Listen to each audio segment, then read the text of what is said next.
प्यारे बच्चों, आज मैं आप सभी के सामने एक छोटा सा कहानी लेकर उपस्थित हुआ हूँ, जिसका नाम है कहानी का प्लॉट। किसी गांव में दो भाई रहते थे।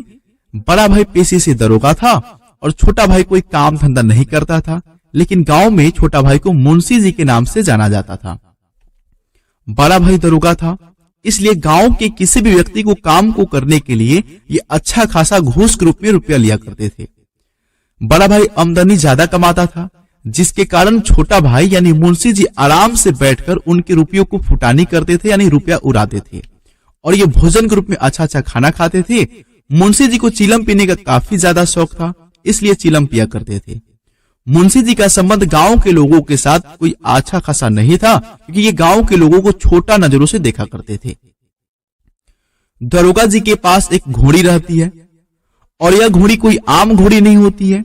यह तुर्की घोड़ों को भी कान काटती है, ऐसी यह घोड़ी होती है, जिसके कारण बड़े बड़े अंग्रेज अफसर इस पर दांत गड़ाए होते हैं। वह चाहते हैं किसी भी हालत में इस घोड़ी को खरीद लिया जाए, लेकिन दरोगा जी किसी भी हालत में घोड़ी को बेचना नहीं चाहते हैं, जिसके कारण इसकी तरक्की रुक जाती है और ये हमेशा के लिए दरोगा के दरोगा ही रहते हैं। जब दरोगा जी जीवित रहते हैं, तब मुंशी जी के घर में 5 लड़कों का जन्म होता है। 5 लड़कों का तो जन्म होता है, लेकिन कोई भी लड़का जीवित नहीं बचता है, सभी के सभी मर जाते हैं। अचानक होता क्या है, दरोगा जी की मृत्यु अचानक हो जाती है।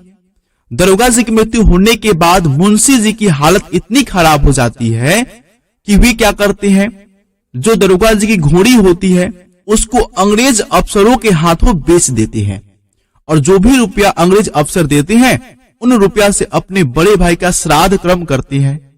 श्राद्ध कर्म के कुछ ही दिनों बाद इनके घर में एक बच्ची का जन्म होता है। बच्ची का नाम रखा जाता है भगजोगनी। भगजोगनी के जन्म होने के बाद 1-2 महीने के अंदर में मुंशी जी की पत्नी की भी मृत्यु की हो जाती है।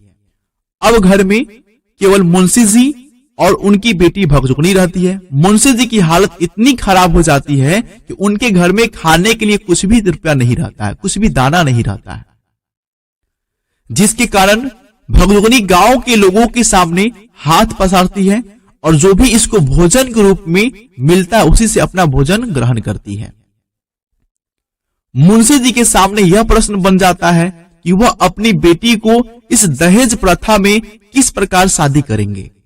शादी करने के लिए कुछ मेहमान भी आते हैं, लेकिन सभी के सभी यह कहकर टालकर चले जाते हैं कि छोटे घर की लड़की है, काफी चटोर होगी, काफी ज्यादा ये चोरी करेगी, खाना खाएगी, और साथ में मुंशी जी कोई दहेज तो देंगे नहीं, इसलिए इनसे हम शादी नहीं कर सकते हैं। और सभी के सभी मेहमान जो है चले जाते हैं। मुंशी जी के गांव में ही एक व्यक्ति होता है जिसका उम्र 44 से 45 साल होता है। वह भगजोगनी से शादी करने के लिए तैयार हो जाता है।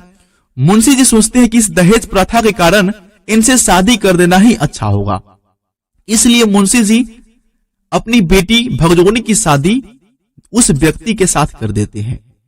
भगजोगनी की शादी होने के बाद ही मुंशी जी की अचानक मृत्यु हो जाती है। मुंशी जी की यहाँ पे मृत्यु होती है और कुछ सालों बाद जिससे भगजोगनी की शादी हुई रहती है उस व्यक्ति का भी मृत्यु हो जाता है। अब भगजोगनी विधवा हो जाती है, लेकिन समाज के दबाव के कारण, प्रेशर के कारण उसे अपने सौतेला बेटा से ही शादी करना पड़ता है। सौतेला बेटा से शादी करना पड़ता है, जिसके कारण जो है उसे अपने ही सौतेले बेटे की पत्नी बनना पड़ता है। अगर भगजोगनी की शादी उसी की उम्र के बच्चे के साथ यानी लड़के के साथ किया जाता तो आज भगजोगनी को अपने सौतेले बेटे से शादी नहीं करना पड़ता। और शादी नहीं होने का रीजन क्या था? दहेज प्रथा। जो समाज में प्रचलित आपकी जो दहेज प्रथा है, उस दहेज प्रथा के कारण भगजोगनी की शादी उसके उम्र के व्यक्ति के साथ नहीं किया जाता है, जबकि देखा जाए तो लास्ट में उसके बेटे से शादी करना पड़ता है, अपने सौतेले बेटे से। इस दहेज प्रथा के कारण ही भगजोगनी को अपने सौतेले बेटे का पत्नी बनना पड़ता है। आप इस कहानी के बारे में क्या सोचते हैं, हमें कमेंट करके जरूर बताएंगे। आशा करते हैं आपको वीडियो अच्छा लगा तो वीडियो को लाइक भी कीजिएगा। जय हिंद, मिलते हैं नेक्स्ट कहानी में।